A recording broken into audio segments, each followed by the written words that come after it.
to the next episode of our Power Up podcast. We have something very different today for our listeners. I'm super excited to introduce Sanna Atherton. She's a somatic breathwork coach. And I'll unpack that in a minute, understand what that is. But she's been doing this for over 20 years in the health field. There's a real deep understanding of the body and how the mind interact together. Sanna has dedicated her career to helping individuals heal from trauma and learn how to release stress through somatic techniques and grow to become more resilient. So a very warm welcome to you, Sanna.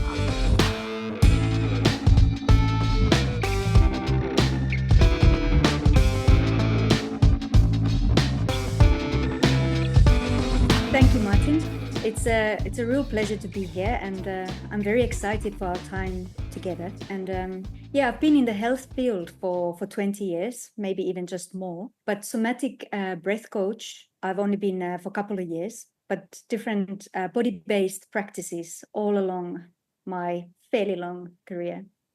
I think this is a really exciting time to be here talking with you about somatic approach to health and healing, because there's pretty much a mental health crisis going on in the world at the moment, right?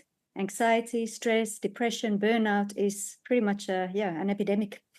And we're the good. That's perhaps the not so good side of it. The better side of it is they're actually more willing to talk about it, more willing to confront it, more willing to address it. And that's but yes, you're quite right. I'm being in this field, this type of work, not certainly in the corporate market. We increasingly see people with stress-related illness, and coping strategies aren't always there. So anything we can do to help our listeners with those types of things is that's going to be fantastic. And actually, I a couple of weeks ago, maybe 3 or 4 weeks ago now, I thought ahead of this podcast, I need to do a bit of research myself because I didn't really understand what somatic breathing was about. And so I actually ran a session for myself and my wife, Fiona, and it was a truly amazing experience. Thank you for that, Sanna. It was absolutely fantastic.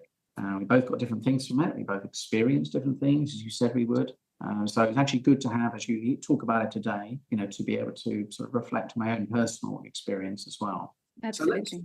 So in terms of what we're going to talk about today, we're going to talk a little bit about Sanna's journey, her story, her philosophy, maybe some of the techniques that are used in somatic therapy and where the application of that therapy is and what it actually can address in a practical way. And actually maybe even share some practical things that people can do, some techniques that they can actually start to use to help reduce strain, reduce trauma, whatever the application might be. So those are the things we want to cover. Sounds good. You currently live in the Caribbean.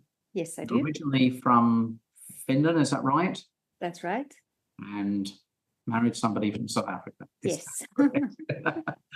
How long have you been? You just recently moved to the Caribbean. So how long have you been in South Africa? So I moved away from Finland back in 1998. Okay. Then I was in the UK for more or less 8 years. Right. We spent a year in Croatia in between, and then off to South Africa for almost 14 years. And then now we've been in the Caribbean for 3.5. Right. Okay. Yeah. That's quite a journey. Nothing like travel to widen your horizons. Absolutely. Yeah. Discover different parts of self. Yeah, and very different culture to Finland, might suggest. Yes. Yes. Yeah. So perhaps just tell us a little bit about your journey and philosophy and how you got to this point to be doing something as specific as this type of therapy. I guess many people that do something like I do, they have some kind of healing journey behind them. And that is the case for me. I've been working on myself in different ways since I was a teenager. I lost my mother very young and had quite a rough start to life in many ways. As I went along on my journey, things just sort of came to my life at the right time, as they tend to do. So the very first somatic, what I would call a somatic practice that came to my life was actually Qigong, so internal arts. That was my introduction to starting to feel what my body is doing, how energy is moving in my body, what breath is doing in my body and what's going on. And from then on, these sort of practices and techniques have just appeared as I've been ready for them. To start off the journey was very traditional as a teenager, going to the psychologist and trying to talk things through. But over the years, what happened is I started to realize that the gap between knowing and feeling was just growing larger and larger. And what I knew and what I understood intellectually did not match what I felt in my body and how I was finding myself reacting and responding to life. And that in a way created this opening for a whole lot of shame and guilt for not being able to do what I knew to be right, not being able to express myself the way I knew I wanted to. There was still this background story that was running the show. Okay. And that knee-jerk reaction to life was heavy often. And this is part of the... Just to understand that difference between, about two questions, just to clarify one thing. First of all, the word somatic. People who are unfamiliar with that word, what does that describe, the word somatic? It just comes from the Greek word soma, which means body. Right. So it's basically body-based, bottom up rather than top down. Just a reverse order of recovery and healing. So you've got this intellectual top-down understanding, the knowing. Yes. Yeah. The feeling bottom up isn't quite in sync. That's what you're saying. Yeah. There was no coherence. Right. So you're understanding something, maybe how something's happened, but you're still sitting with a negative feeling or a traumatic feeling or an unwanted feeling, whatever you want to describe it. But that's what you're describing. Or even maybe more accurately, we could call it a trauma-triggered behavior pattern. Okay. My behaviors, my patterns of response and reaction were still very much what they were. I was still creating, neurologically speaking, I was still creating the same atmosphere. It looked completely different to the childhood and the traumatic scenarios, but essentially it felt the same. So I was still carrying on creating similar patterns of feeling, similar states. I think people can really identify with that, because we are, why do we respond the way we respond? Sometimes bewilderingly, we're trying to understand, why have I reacted that way? Why has that triggered me in that way? Why am I getting so bothered about that thing, or the way that somebody is speaking, or the way they conduct themselves, or the way your partner says something? And it seems, intellectually at least, out of proportion to the size of the event. So I do get that kind of, the lack of sync between knowing and actually how you're responding. So you understood this, see this, you were witnessing this, and you decided to do what about it? So I didn't really, initially, I didn't even know that there was something that I could do. It was just this case of being in this cycle of guilt for knowing that I wanted to be a heart-centered parent, for example, yet I found myself yelling at my kids when I was tired and at my wit's end with, stress and pressure of life. Then by chance, TRE, trauma release exercise, arrived in town, and I had an opportunity to train with Dr. Erika Kutsen, who was one of the top trainers in South Africa back in 2013. And that was really the beginning of a lot of change for me. There was a moment that I realized so much had changed without me thinking about it or making any decisions or consciously trying to adjust something, when I think a lot of listeners will identify with this. I was sending my husband a message to please bring, I don't know, something trivial like milk back home with him. I was at home with the kids. It'd been quite a busy day, and my daughter was just over 1 year old. It was that time of life when there's just a lot of, I don't know, mundane life admin going on. And it was raining. It was kind of late. He got home and he had forgotten the milk. And instead of freaking out, I just put my shoes on and said, okay, I'll be back in 20 minutes. And I just walked to the corner shop and got the milk and got back. And I'm like, what just happened? I didn't freak out. Like, I actually just put on my shoes and went and got the milk. Like, outstanding. And that such a simple little event was where I realized that my nervous system had really jumped down closer to the ventral vagal baseline in a massive way for me to not get triggered. Right. It was a beautiful moment. TRE, you said. What was it? Traumatic? What was it? Trauma release exercise. Trauma release trauma and tension release exercise. And was that breathing related? No. So it's very similar in many ways to somatic breath work, but the mechanism is just different. We are accessing the nervous system through a different mechanism. But that was the very first somatic practice that came into my life in a really powerful way, predating somatic breath work. Okay. And then you pursued that line of work, and then you ended up getting qualified or trained in this practice. How long ago was that? Were you doing? How long ago was that? So that was 11 years ago. Okay. Yeah, and when we talk about 20 years in the health field, I've been in Oriental medicine for all those years. So that's of course very body based. In the philosophies there in China, until very recently there were no psychologists or psychiatrists. Everything was always dealt with through the body. Yes. Everything is linked to the body and its systems. Yeah. Okay.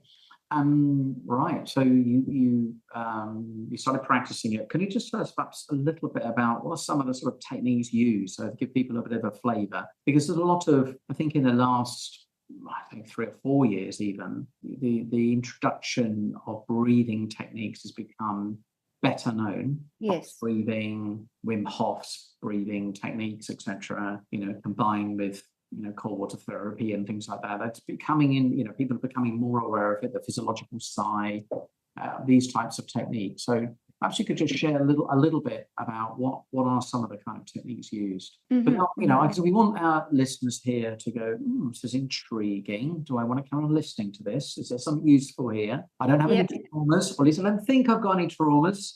And I want to point out that it's not necessarily for the only people you aren't seeing aren't people with trauma-based experiences. It can be applied to everyday things as well. Yes. Is that correct? Am I right in saying that? Yes. And if I may, I'd love to give a little bit of a long-winded answer here. Is that okay? Please, go for it. Okay. So when I started practicing and facilitating the trauma release exercise, I thought that what I was providing people with was a technique that they could use for the rest of their life. My whole idea was to empower people to take care of themselves. Got it. But very, very quickly, I realized that people loved the time that we spent together, and they were able to unpack even big trauma. Although I did also see people like endurance athletes that needed to wanted to learn how to recover quicker, because we know that stress response in the body is uniformed no matter what the source of stress. It could be an ultramarathon, it could be being hijacked, it could be being in a war zone, it could be so many different things, but the body responds one uniformed way. So the source of the stress in the end doesn't really matter when we start to unpack it somatically. So here I go to teach people how to take care of themselves and empower themselves to feel amazing and heal and recover from anything and manage their stress levels. What became apparent very quickly is that once they felt a little better, they kind of fell off the bus and didn't really like to do it. So I realized, okay, this is maybe a good approach in a very severe post-trauma situation that I can help my patients with, especially if it's a whole family that has experienced something together. But for day-to-day use, this is not really landing the way I hoped.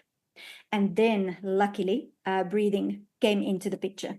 I was at the market one Saturday morning, happened to start talking to a guy who was facilitating somatic breath work, and we just clicked. And before I knew it, I was on the floor of his practice, breathing like a runaway freight train, having a total out-of-body experience, and just, And I realized that this was a real fast-track approach to a whole range of stuff. So I actually started from the deep end, and I only trained properly for all kinds of other breath coaching, functional breathing patterns only a couple of years ago, that I could teach people the sort of day-to-day healthy breathing patterns, what to do if they can't sleep, what to do if they've got sleep apnea, what to do if they need to regulate their nervous system several times a day to get through a time, or whatever the case may be. So I have come to see that breathwork is the most accessible tool that people are actually able to just whip out of the back pocket or the handbag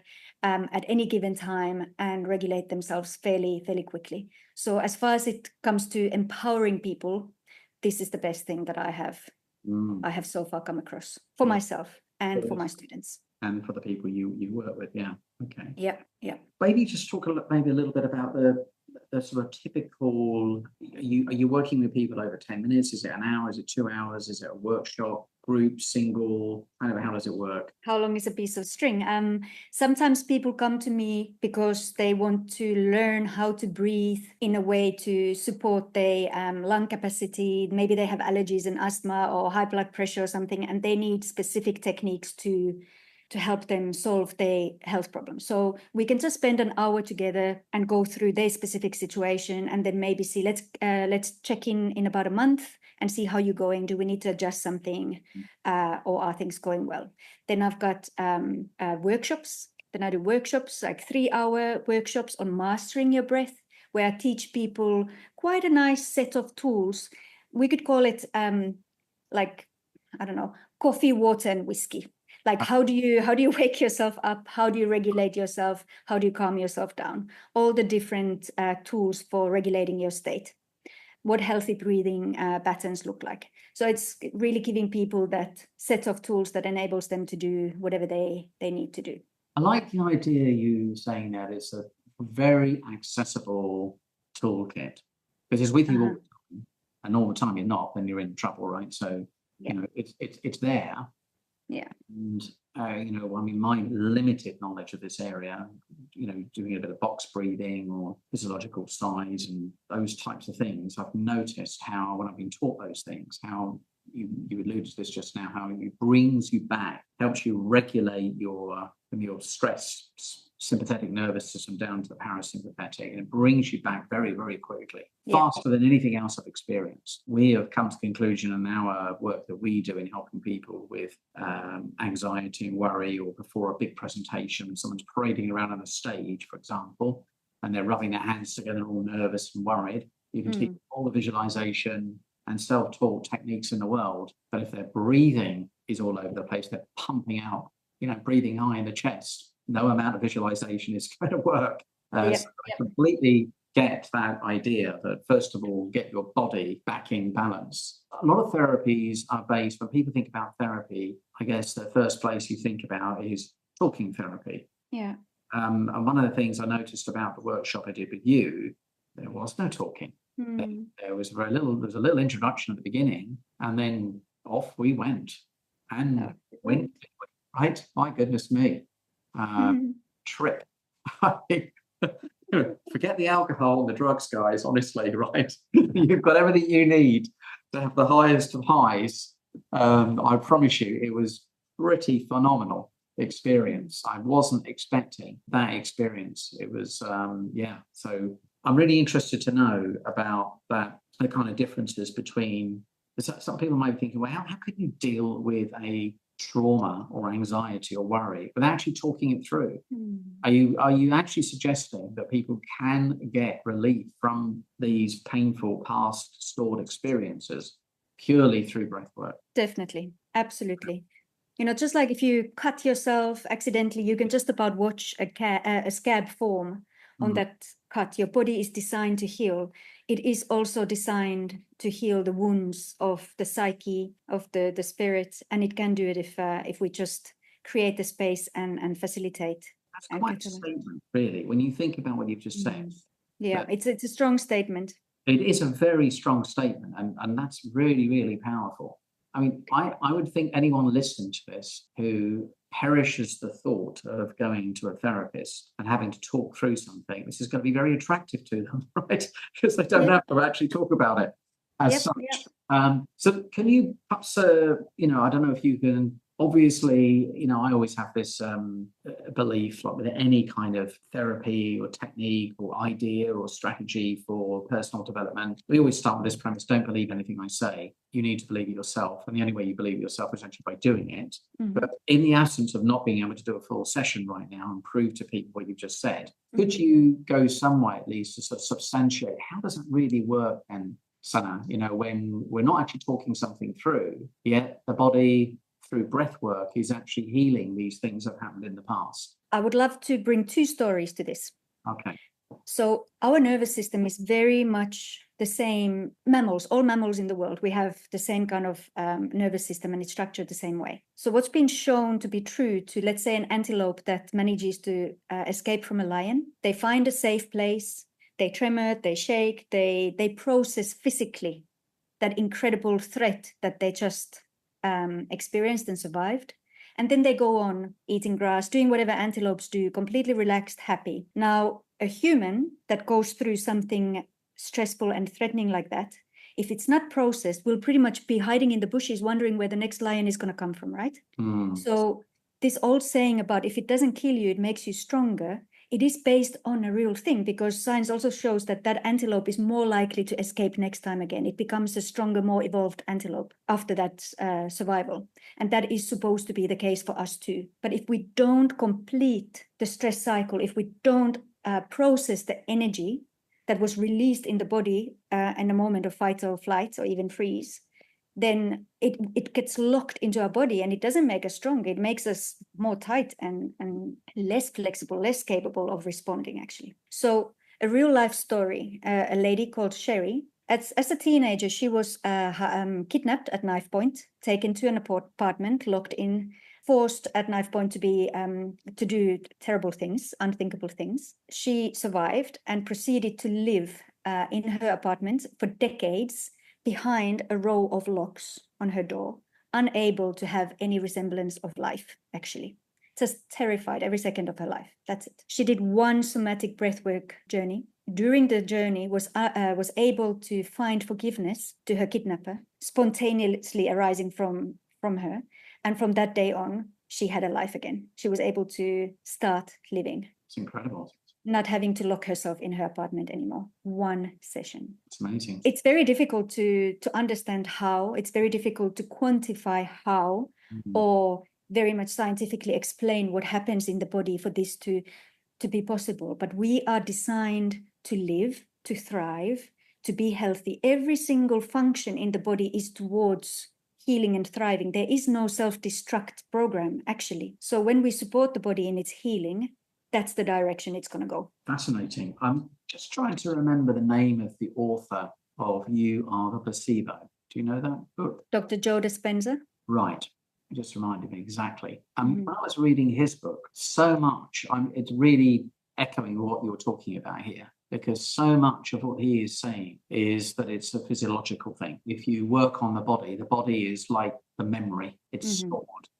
And therefore, it's when you trigger it, it fires off the same pattern. And therefore, at a physiological level, if you can, and Fiona was talking about another author she was talking about, and they were all they were talking about is where is it stored in your body? Where physiologically is it stored? So that certainly backs up what you're talking about there, because he's had some incredible, profound, it's an incredible book to read. And sometimes when you hear these things, I think the challenge is, because we live in predominantly, well, most of our listeners at least, living in a Western world with Western medicine, going to Western doctors with a script and a rule book that says you can say this and you can't say that. As soon as you veer out of anything that is pharmaceutical driven, we somehow put it into the kind of like, the sort of wacky group, hippie group of therapies, which is a great shame, because the science is just, pharmaceuticals have their place in the world,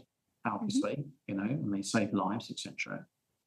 But these sorts of things are really understanding. And I like your analogy of the animal. I've often thought about this. How does, animals get stressed? They don't get stressed for long. No, they know how to process and let go. People get stressed. Yeah. And they stay stressed for a long time. Moods go on for days. Anger stays for years. So that's a fascinating thing. You was talking about how the animal processes the stress physiologically. Is that what you're saying? Gets rid of it. Whereas we've stored it. Yeah. Right. And so this process is shifting that storage of that at a cellular level, I assume. And also just getting used to a different state. Because if our nervous system has been vibrating on quite a high level, and we've had a health, a big dose of adrenaline or cortisol in our body for extended period of time, calming down and coming down to a different state of being is like a chemical hangover. It's really, really quite a big change. And sometimes that is the reason why people fall off the bus after 2 or 3 weeks of trying to introduce a new routine or new practice or something. They want to change, but after 2 or 3 weeks, they gravitate back to the known state. Yeah. They just don't know what to do with themselves. Yeah. You triggered another thought actually when you were speaking earlier, and you just kind of repeated the same point, and that is that when somebody is in pain, this doctor was talking about dopamine, and he was saying how the trigger, often the most powerful trigger to actually cure yourself, is actually negative. You have a negative experience, you want to move away from something, but it's so bad, you're motivated to move away from it. But as soon as you start to feel better, you go back to the same behavior. And that's exactly what you're saying here. Yeah. It's like that you almost like need that, it's so how do you go from I'm experiencing pain, I'm fed up with this, I'm at my wit's end, I'm going to do something about it. You get some therapy, you immediately start to feel better, and you think, oh, great, I don't need to do that anymore. Yeah. And the brain defaults back to the same patterns, and then you start to re-experience the same issue again. Yeah. So how do you overcome that? Is that through giving people techniques to renew, or it's a difficult one. It is, and it's super unique, that journey for everybody. But when people start to work with me to truly create big change, they engage in a longer process, say a 12-week process, where every 2 to 3 weeks we do a deep dive somatic journey, and in between using the daily tools of keeping regulated. So essentially we are pushing through that hurdle that comes every 2 to 3 weeks, and boost the person through it. And what's interesting is that all this maybe reasons for self-sabotaging start to come up during the journeys, from the subconscious, from the unseen, maybe issues around being enough or worthy or lovable, being able to appreciate self enough to do the right thing, hidden small t traumas. And, when we use the word trauma, people think of like big drastic things, but that's not really the case for most people, thank goodness. No. But the small t traumas of feeling rejected or abandoned as a little child, for the most innocent events. Yeah. Pretty much everybody's subject to that. And those are the kind of underlying things that cause the trauma-triggered behaviors to go on, that cause us to self-sabotage and not do what we need to do for ourselves, Okay, very good. What is the difference between somebody listening to this and thinking, oh, I've done these breathing techniques, I've done the whole bit of puffing and panting and laid on the floor and, done my box breathing and mindfulness breathing, etc. Just perhaps could you describe what is the difference? And then maybe you can share some ideas with us that people can practice before we finish up. But what are some of the sort of real fundamental differences between somatic breathing and more regular kind of breathing techniques that people may have come across previously? I suppose in the end, it's all somatic, because it's all to do with the body and regulating. But when the deep dive, the idea is that we access a state called transient hyperfrontality, where the critical thinking mind gets quiet. It just takes a back seat for a time, and that allows the body, the soma, the subconscious. In this case, it's actually the same. The subconscious and the body, the soma is the same, to do its work. So the breathing practice goes on long enough for us to access that alternate state. That makes a lot of sense. You're switching off the prefrontal lobes, the critical thinking. Yeah. And that's often described when people are in flow. And I would say that is something that I experienced in the breathwork session that we had. I would describe it, I know it sounds a bit weird, perhaps people who use the word out of body experience, but literally I don't know where I went. I have no idea where I went on. I know I went on a trip somewhere. It was phenomenal. And I almost felt like I was sort of coming in and out of consciousness throughout the session. I felt completely safe, because you made us feel safe. I was completely safe. I didn't have any worries, any fears, any concerns at all. But the experience was really quite profound, and just through breathing. So that is phenomenal, isn't it? It's just phenomenal. It really is. It really is quite outstanding. I mean, it really is. I would certainly recommend people to find out more about this and do something with it. Is there anything that would be safe that you could share with people, just to give maybe a little teaser or an experience of what we're talking about here? I think what could be maybe the nicest way to experience something is you already mentioned Wim Hof. You could do one of his YouTube video breathing exercises, or you could look up 90 somatic breathwork. They've got a couple of short somatic journeys available on YouTube. I really feel like to get that feeling of activation in the body and a little taster for what is possible for you with breathing, it's better to do it through something like that than us try and create something now, especially if some of the listeners are perhaps driving, or it might not be exactly safe. What I would love to offer, actually, as a thank you to everyone listening, is an opportunity to do a somatic journey. If it's possible for us to include a link below or something like that, where people could register and just join me for a journey. Anybody who's interested, I'm really happy to gift one to all the listeners on a specific date. That would be fantastic. I appreciate it. And I'm sure you'll get some takers on that. Hopefully I've got sufficient credibility, enough of listeners for them to go, yes, okay, I think Sanna is a credible individual, and my own personal experience, and my wife's as well. We had quite different experiences, but they were nonetheless incredibly powerful, and I would urge people to give it a go. I do know, a good friend of mine, Jim Steele, he's does Ironman triathlons, and he absolutely committed to breathing. Absolutely swears by different techniques, Wim Hof, etc. And he said it's like brushing your teeth. He just does it every day. Because you said earlier, Martin, that don't listen to what I'm saying. You're going to have to try it out for yourself and find your own way. And that is a big motivator for me with everything breath related. It doesn't matter what I say or teach. People get to try out the techniques and figure out for themselves, what is this doing in my body? How is this useful for me? And during the big somatic sessions as well, you are the one delivering the answers, the clarity to yourself. You are the one who experiences the power that you have within you. It really is. Well, I got answers to the question. You asked us to think about something that you wanted clarity on or to deal with, and certainly it worked for me without trying.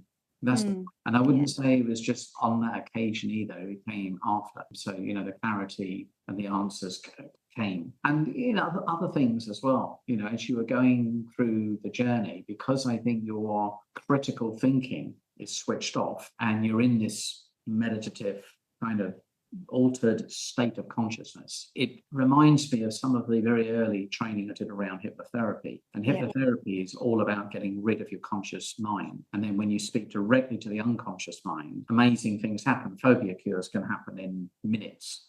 I mean, it almost is unbelievable. Sometimes, as a practitioner of these things, I'd be more astounded than the actual patient, because and when I first doing it, at least, because I just thought, wow, that's incredible. So let's not underestimate the body's natural healing instincts, as you described earlier on.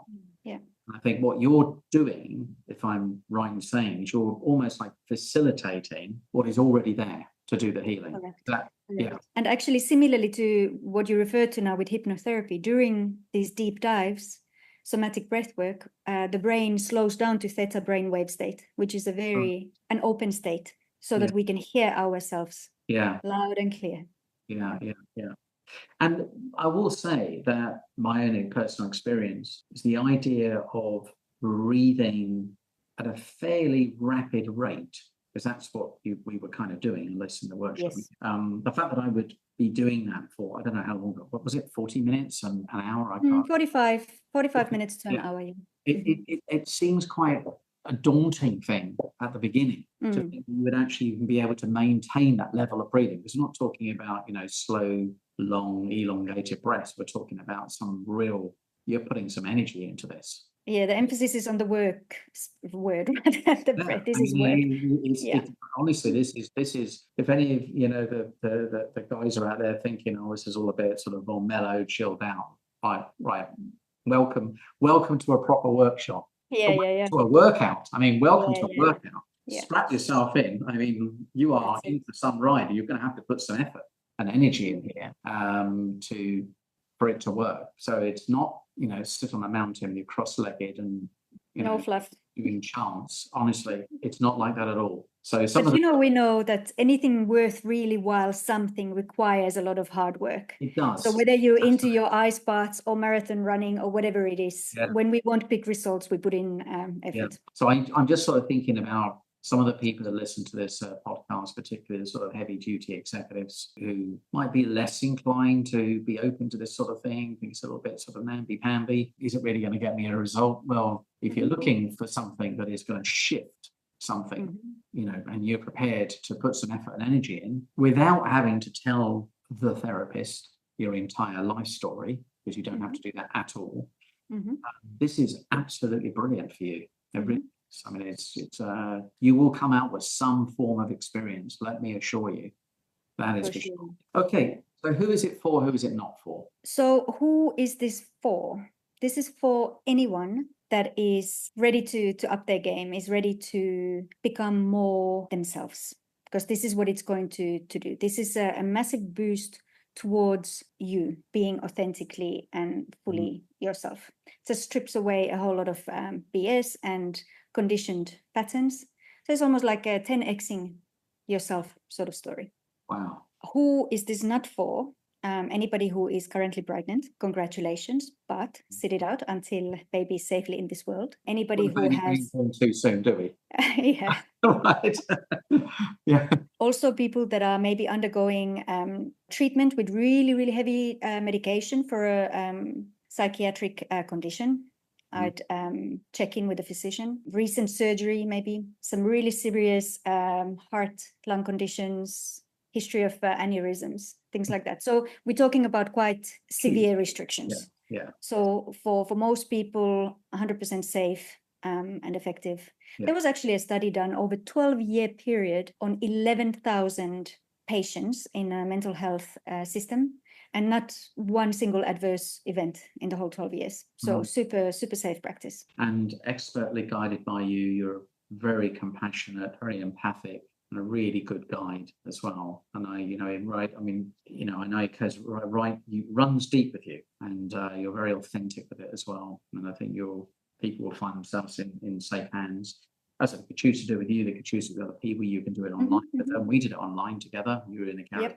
You were at home, worked perfectly well. It's very, very, very powerful experience. So listen, we here, the whole point of this podcast is around people being able to use more of their resources to the best of their ability.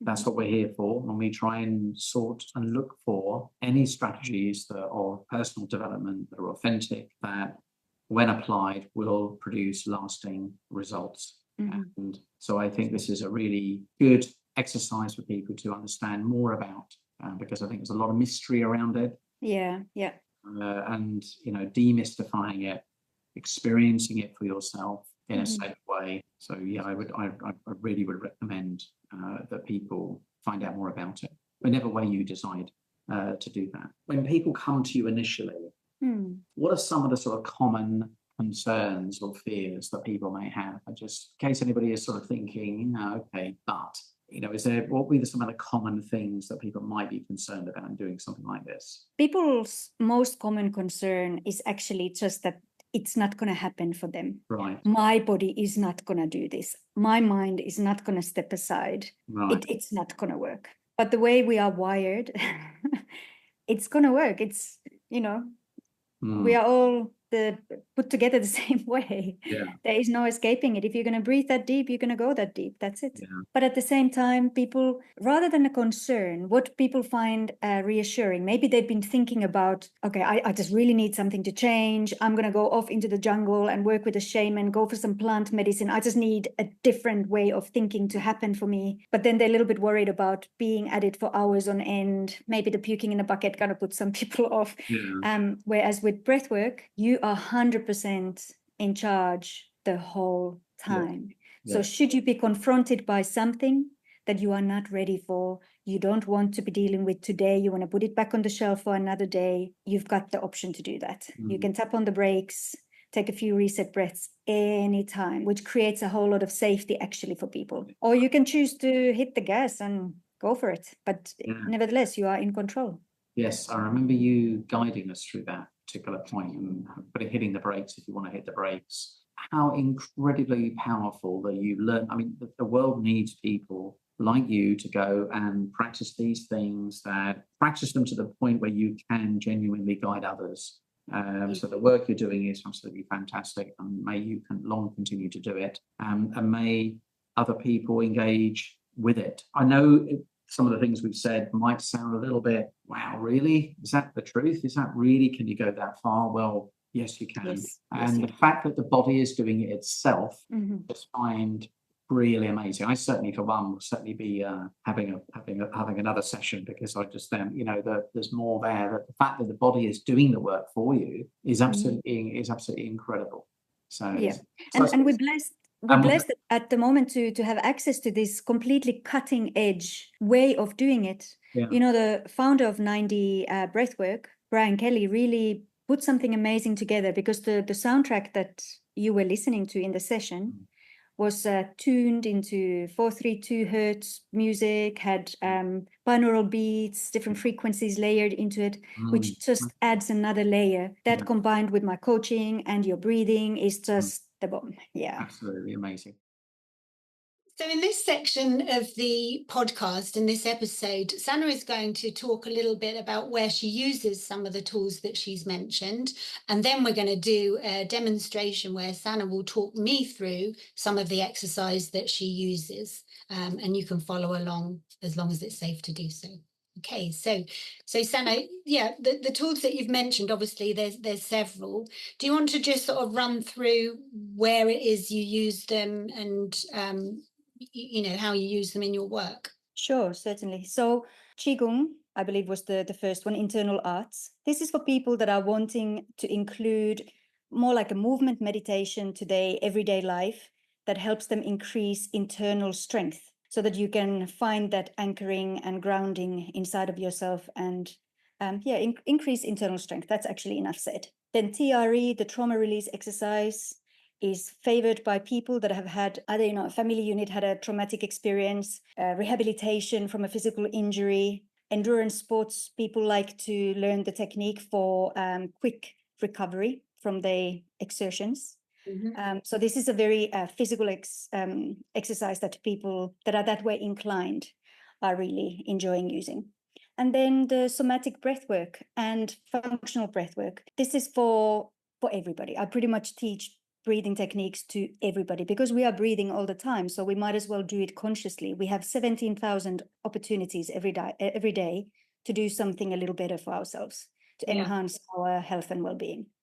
And the somatic deep breathwork journeys are kind of like precision hits, almost like, let's go and find out what is this fear. Let's go and deal with this abundance block. Let's go and solve this, trauma imprint that's hanging about. Yeah. And so if I'm hearing rightly, it's about, we do it unconsciously all day, every day, but it's about consciously using the breath to solve a purpose in terms of relieving stress or trauma or calming or something like that. Yeah, it's breath work literally means using your breath consciously to change your state, to manipulate what's going on with your nervous system, what's going on with your state. So we can calm down, energize us, stabilize, balance, whatever we need in the moment. Yeah. And are there any, before we get on to the practice itself, are there any conditions that people need to set before they engage in something like this? Is there anything they need to make sure is in place? So breathwork wise, I would recommend that you are very mindful if you are driving of what kind of thing you're doing. Maybe not while you're swimming or in water, or, just to stay safe, right? And somatic breathing is very, very activating. So somebody who's pregnant or on real heavy duty medication or has just recently had an operation or something like that, it's probably not advisable. So, just talk with your practitioner. If you have a teacher, if you have a coach, and you have some health concerns, just talk it through. Okay, so what are the tools that you're going to demonstrate with us? I'd love to take everybody through two specific things. Awareness is the first part of changing anything. or knowing what you need to be doing. And there's this really beautiful way of increasing your awareness. If you'd like to try it, Lisa, just sit nice and comfortably so that you can relax your body, your back is straight, and just start to pay attention to your exhalation. Let the inhale take care of itself. You just exhale, nice and easy, relaxed, all the way to the bottom. You are resting, so you don't have to take big breaths. Your breathing can become very small. As long as you just exhale, follow your breath to the bottom. And you might notice that your body just pauses, stops for just a little split second, a moment at the bottom, before the next breath begins. And this moment, this pause, is a super powerful moment of peace, stillness, nothing going on. It's like hitting a reset button between every single breath. And then you can change your mindset about the incoming breath as well. You can allow your body to receive it. Just let your body breathe it. You don't have to control, you don't have to take, you don't have to grasp, you don't have to, just receive it.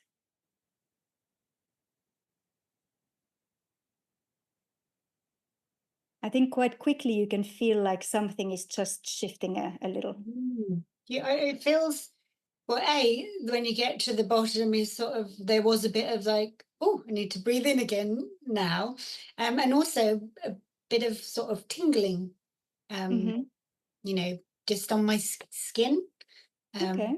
When I was just sort of paying attention to it. But yeah, you never really stop to think about the transition between the out breath and then the in breath. So I can't remember the name of this Japanese master, but his words always stuck with me about exhale properly so that you clear yourself and you prepare yourself to receive the gift of the next breath. And I thought, wow, that is just so beautiful and powerful that we can take this little break between every single breath. So if you're feeling flustered, in a hurry, losing kind of control of yourself a little bit, you know, just noticing that gap, that pause between the breaths, 5 breath cycles, whatever, can really help to just bring a bit of stillness and calm. The more you do it, the easier it gets. It definitely, you know, just, well, I guess bringing your attention to that tiny moment takes your attention away from whatever else it is that's causing you stress. So all the fast moving busy stuff. Yeah.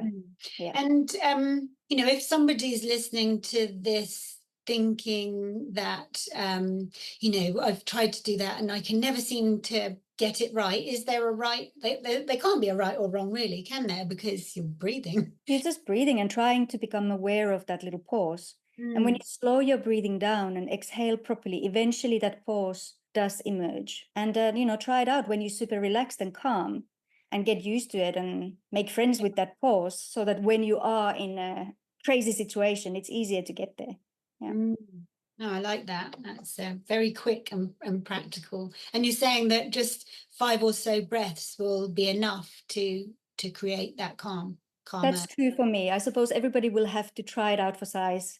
You know, we're all different. And that's the one thing with any breathing technique. It's like, I think it's best just to try it out for yourself, see what it does in your body, observe the impact in your body, rather than just look at the description. This is going to harmonize, this is going to stabilize, this is going to get you to sleep, this is going to whatever. Just try it for a few days and see what does it actually do in your body. Yeah. And I guess it's, like you say, practicing that consistently in those sorts of moments so that it becomes something you do rather than have to think too much about doing. Do you know what I mean? Because it's easy to forget these things, but if you practice that consistently over a period of time, then you're more likely to be able to access that without thinking too much about it, I guess. No, that's really useful. Okay, so what's the next technique? Okay, so this is like a powered up version of the pause, like when you really need to snap out of it or snap into it, whatever it is, and get back into yourself in a powerful way. You know, stress causes us to breathe very superficially, maybe sip on air somewhere around the clavicles. All the alveoli start to collapse on each other and trap all the waste gas into the lungs, and that just makes us feel more stressed. And so to open the lungs up, I know there's this thing called is it physiological sigh? Oh yeah, the Andrew. Yeah. Yes, that's right. Yeah. So this is something very similar, but I love doing it this way. So I'm just offering an alternative to people. Mhm. So maybe don't do this if you're driving, just in case. Or But pull over. If you're feeling stressed and driving, pull over. then pull over, exactly, yeah. So instead of one big breath and a sniff, we just do it in 4 parts. So imagine your lungs kind of being 4 sections, and the last part is to pop them real open. So 4 sniffs and a long exhale. That's what we can call this technique. So you sniff in 4 times through the nose to just about overexpand your lungs full, and then a long, slow exhale through the mouth. Okay, let me You give can it a go. speed it up, slow it down, whatever feels good, but 5 rounds. Just take a moment to notice how your body feels right now. Notice your stomach, your chest, your shoulders, your jaw. What's the atmosphere in your body? Just observe a moment. And then we can go. Shall we do this together? Yes. Okay.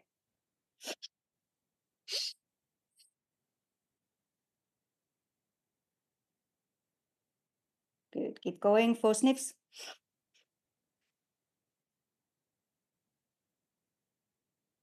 And a long exhale. 3 more rounds. Sniff, sniff, sniff, sniff. And exhale. 2 more.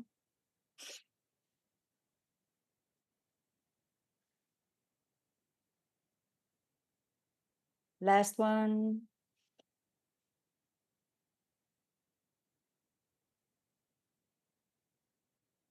Let yourself settle. And notice again, jaw, chest, stomach, shoulders. I definitely feel, around my face more relaxed. That's amazing that something that quick can make you feel, I actually feel not sleepy, but very chilled. Chilled but awake, right? Chilled but Yes. awake. So Yeah. imagine if you were busy now walking into a boardroom to a difficult conversation or a meeting or somewhere, how different, how your face would look, how your energy would project, how different that would be now than like before those breaths. And is it then, so you say when you've got to step up to something or calm down. So an example, like you say, might be you've got an important presentation to do. Do you need to be feeling anxious before you do it in order for it to have the effect, or you can do it just as a natural preparation before you go? You can just do it as a natural preparation. Yeah, it's just to power up. Yes. And it's a nice thing to try in different states and see the impact that it has on you. When you're stressed, when you once again, you're your own best lab. Yeah. And so what's actually going on then? Why does it work? How does it work? It's just because you are able to exhale all the waste gas and just freshen up. Yeah. And just focusing, anytime you focus on your breathing, you focus on doing something for yourself, you ultimately start to harmonize your brain and your heart. All your heart could also be called somehow your a bit of a brain, really. And your gut is another one. It's like you've got 3 brains in your system, and they all start to harmonize and function together. Your system starts to function more as a whole. And is that the sort of thing? Can you practice that routinely, or is it when you need to call on it type of thing? Is there a routine practice that people can do as part of their morning routine, for an example? Would it have benefit then, or is it more when there's an imminent something you've got to either calm down from or go into? When you have a goal, an idea of something that you'd like to achieve, something that you'd like to change, but it's difficult to leave the snooze button alone, for example, I'd recommend just sit up and do this and see if you can't just shift your state to find that motivation to go and do what it is that last night you decided you were going to do, instead of saying tomorrow. Like this can be a real quick, come on, get a grip type of thing. But if you wanted to have a morning, you already have a morning practice and you want to do something to really enhance your health, then I'd spend 5 minutes doing coherent breathing, for example, which is just inhaling in a circular fashion through your nose, into the count of 5, out to the count of 5, which has been shown scientifically to really harmonize the brain and the heart. So as a Okay, so it's different to box breathing, which has yeah, the hold. So this is just circular, as you've in said. to 5, out to 5. Yeah, Okay. yeah, Yeah. yeah. And so But that's box a good breathing is way also to, great. yeah. And so the circular breathing you're saying is a good way of getting yourself into state ready for the day. Very coherent Mm. state. And what about if people listening are thinking, I've tried all these things, but I can never get them right. You know, do you have people when you're working with them that struggle to apply some of these things? And if so, what advice do you give them? Invite people to sit with this resistance, because it is resistance that they are creating for themselves, and see where in life they are generally creating resistance, and just sit quietly with it and let the answers come. They'll probably be inconvenient, but it's mostly to do with resistance. When people get too tangled up in minor details, I mean, where else in your world and in your life are you letting minor details just get in the way of getting something done? And this is the kind of stuff where then a deep somatic breathwork journey could come in handy to break the pattern, Yeah. change that habit. And Self-sabotage, it comes in many forms, you know. Yeah. And is there any, is there any sensations or things that might happen to somebody where they should stop doing something like that? Or is it a pretty sort of pretty safe and healthy practice across the board? These kind of short regulating techniques, I've really never ever heard anybody from having any kind of problem. But the more time you spend feeling your body and connecting with your body and your breath, the better your ability to hear the signals also becomes. So, the body is a very wise guide. You'll know if you should stop. What sort of things then do you think people will notice if they do this, and practice some of these techniques on a regular basis? What should they be noticing, or will they be noticing more? Well, the most common things that people notice when the breath practice starts to take hold, for some it happens quicker, for some it takes a little time, is better energy levels, stress levels go down, maybe more clarity, a little bit more inner peace, less reactive, more responsive to life, perhaps eventually a little less avoidance of the difficult things and actually just doing what you need to do. Then there's, of course, real specifics like blood pressure could start to improve, sleep improve, digestion improve. Anytime we work ourselves more and more to the rest and digest cycle of our nervous system, the health benefits start to pop up. They permeate throughout the whole body, don't they? So yeah. So let's just recap the three techniques again. So we started off with the conscious breathing. Noticing the gap, the pause between the breaths. Yeah. And then the 4 sniffs, 1 long inhale, which, long exhale. Immediately making me feel very, very calm. And then you mentioned quickly the circular breathing, which was the cycle of 5 counts in, 5 out. Yes, no pause at the top, no pause at the bottom. Kind of like watching a wave coming into the beach, and then it starts to recede again without pausing at any point. Yeah. That's a nice image to hold. Yeah, that's coherent breathing. Yeah. 5 in, 5 out. Well, I think that those are some very practical techniques that people can use and easy to incorporate into what they're doing day to day. So thank you very much for doing the demonstration. Pleasure. I hope it helps somebody. Because I like to remind everybody in the work that we do, you're not meant to live with anxiety. No. You're not meant to live feeling worried. You're not meant to live with stress. You're not meant to be in a world where you're living out of the past. That's not what we're designed for. We're not designed for that. But untamed, unmanaged, the body has a real clever way of storing these things, supposedly to try and protect you from future danger in the future. And that is what this is about. It's releasing yourself from that. So living the life that to your potential, living it from a place of purity and living at a place of authenticity and love rather than fear. And that's what we're here to do. So, yeah. Thank you so much time for that. for your time with us today. And we'll put all the details in the show notes where people can reach you. And certainly, you know, if people want to take you up on your very kind offer, we'll put all the links in there for you to reach you. So wonderful. Thank you very much. And Thank you. everyone else, we'll see you next time for our next podcast.